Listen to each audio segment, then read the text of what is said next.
ओम नमः शिवाय। नमस्कार दोस्तों, स्वागत है आप सभी का आपके अपने यूट्यूब चैनल खुशहाल ज़िंदगी में। दोस्तों, नवरात्रि चल रहे हैं। ऐसे में हम सभी माता रानी की निरंतर पूजा आराधना में लगे हुए हैं। माता से अपनी मनोवांछित सिद्धियां प्राप्त करने के लिए दिन रात प्रयत्न कर रहे हैं। दोस्तों, आज की वीडियो में हम एक बड़ा ही सुंदर सा उपाय लेकर आए हैं। आज के समय में ज़्यादातर लोगों की समस्या होती है कि हमारे बच्चे हमारे बात नहीं सुनते, या फिर पति हमारा कहा नहीं मानते, या फिर पत्नी हमारी बात नहीं मानती, या फिर घर में कोई भी अगर ऐसा कोई सदस्य है जो आपका बात नहीं मानता है, तो आप इस उपाय को नवरात्रि के दौरान अवश्य कीजिएगा। बहुत ही सुंदर सा छोटा सा उपाय है। आपको बस एक बिंदी की पत्ती लेनी है और थोड़ी सी चूड़ियाँ लेनी है, और इस उपाय को नवरात्रि के किसी भी दिन में कर लेना है। उपाय को सुनने से पहले, वीडियो आगे बढ़ाने से पहले आप सभी से रिक्वेस्ट है कि वीडियो को लाइक ज़रूर कीजिए और कमेंट बॉक्स में जय माता दी अवश्य लिखिए। सबसे पहली बात, इस उपाय को करें कहाँ? क्या इस उपाय को घर पे कर सकते हैं? बिल्कुल नहीं। इस उपाय को आपको केवल और केवल माता रानी के मंदिर में करना है, या फिर आजकल पंडाल बने रहते हैं। आपके यहाँ अगर कोई पंडाल बना हुआ है, दुर्गा पंडाल, तो वहाँ भी जाकर आप इस उपाय को कर सकते हैं। अब आपको लेना है श्रृंगार का सामान, जो कि माता को इन दिनों हम चढ़ाते हैं। क्या क्या लेना है? आप चूड़ी ले लीजिएगा, लाल रंग की चूड़ी। माता को चढ़ाने के लिए लाल रंग से बढ़िया तो और कुछ हो ही नहीं सकता।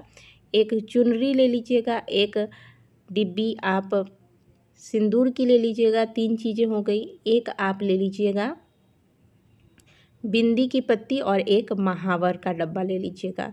तो 5 आइटम हो गए चुनरी मिलाकर। अब ये पाँचों चीज़ें लेकर आप माँ जगदम्बे के मंदिर पहुँच जाइए। इस उपाय को आप चाहें तो अपने पति के लिए भी कर सकते हैं। अगर पति बात नहीं सुनता, या फिर आपसे बातें छुपाता है, या बहुत ज़्यादा बुरी लत लग गई है पति को शराब की, या फिर किसी प्रकार का नशा करता है, तो इस अवस्था में भी इस उपाय को किया जा सकता है। पत्नियां इस उपाय को पति का नाम और गोत्र बोलते हुए करेंगी। अगर आप अपने बच्चे के लिए करना चाहते हैं तो बच्चे का नाम और गोत्र बोलना है। माता रानी के मंदिर में जाइएगा। ये पांचों सामान माता रानी के चरणों में, जिस किसी के लिए भी इस उपाय को किया जा रहा है, उसका नाम और गोत्र बोलकर समर्पित करना है।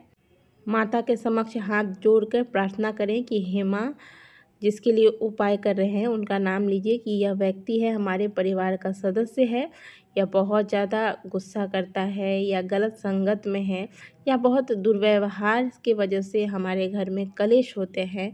इस प्रकार से आप प्रार्थना करें और माता से कहें कि हे माँ, ऐसी कृपा करो कि इसकी व्यवहार में परिवर्तन आए, इसकी जो बुरी आदतें हैं वह आदतें समाप्त हो, यह अच्छे रास्ते पर आ जाए। इस प्रकार से प्रार्थना कर लें। चढ़ाने के बाद आप और अगर धूप दीप इत्यादि लेकर गए हैं माता के समक्ष, तो धूप दीप दिखा दें माता के समक्ष। अगर बैठकर आप कोई पाठ करना चाहते हैं, दुर्गा चालीसा का पाठ करना चाहते हैं, माता के नामों का जाप करना चाहते हैं, ये सारी चीज़ें आप कर सकते हैं इस उपाय के दौरान। इसमें किसी भी प्रकार की मनाही नहीं है। इसके बाद आपको क्या करना है, ये जो 5 सामग्रियाँ आपने माता के समक्ष चढ़ाई हैं, इसे वहीं चढ़ा छोड़ दीजिएगा। या तो पंडित जी से उठा लेंगे, या तो आप स्वयं उठा के पंडित जी को दे दें, या फिर वहाँ अगर कोई सुहागिन महिला है उनको दे दें। स्वयं इन सामग्रियों को लेकर घर नहीं आना है। एक भी सामग्री आपको स्वयं इस्तेमाल नहीं करना है, ठीक है?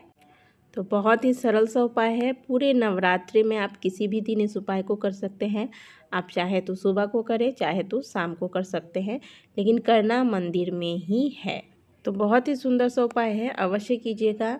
दूसरा उपाय दोस्तों, यदि आपको लगता है कि आपके घर में बहुत ज़्यादा नकारात्मक ऊर्जाएं हैं, आप बहुत ज़्यादा पूजा पाठ करते हैं, लेकिन फिर भी घर में वो जो रौनक आनी चाहिए वो नहीं आती है, तो इन दिनों नवरात्रि चल रहे हैं। माता के समक्ष प्रत्येक दिन लोबान धूप जो आता है, आप स्क्रीन पर देख रहे हैं, इसे जलाइए और पूरे घर में पहले माता के समक्ष इसे घुमाइए, और पूरे घर में घंटी के नाद के साथ, घंटी बजाते हुए पूरे घर में घुमाइए।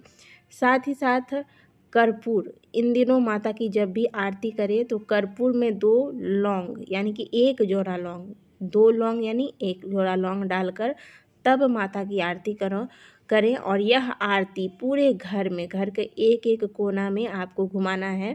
ध्यान रखिएगा कि बाथरूम वगैरह में नहीं लेकर जाना है, बाकी घर के में जितने कमरे हैं हर कमरे में आपको यह आरती घुमानी है। सुबह और शाम दोनों वक्त आपको माता रानी की आरती करनी है कर्पूर और लौंग से। और आरती के दौरान हाथ से ताली बजाना है, घंटी बजाना है, शंख बजाना है। इस प्रकार से ये सब मंगल कारक ध्वनि है, इन ध्वनियों के साथ माता की आरती करें। इससे घर में कभी भी नकारात्मक ऊर्जाएं नहीं रहेंगी, और अगर नकारात्मक ऊर्जाएं हैं तो वह नकारात्मक ऊर्जाएं समाप्त होंगी, घर में पॉजिटिविटी आएगी। तो इन उपायों को अवश्य कर लीजिएगा। बहुत ही सुंदर सुंदर छोटे छोटे से उपाय हैं। यही वो समय है जब आप इन छोटे छोटे से चीज़ों को अपने जीवन में उतार कर अपने जीवन को और सुंदर बना सकते हैं माता रानी की कृपा से। आशा करते हैं कि दी गई जानकारी आपको अच्छी लगी होगी। वीडियो अच्छी लगी है तो वीडियो को लाइक कीजिएगा, कमेंट बॉक्स में जय माता दी अवश्य लिखिएगा। मिलते हैं आपसे अगली वीडियो में, तब तक के लिए ओम नमः शिवाय, जय माता दी।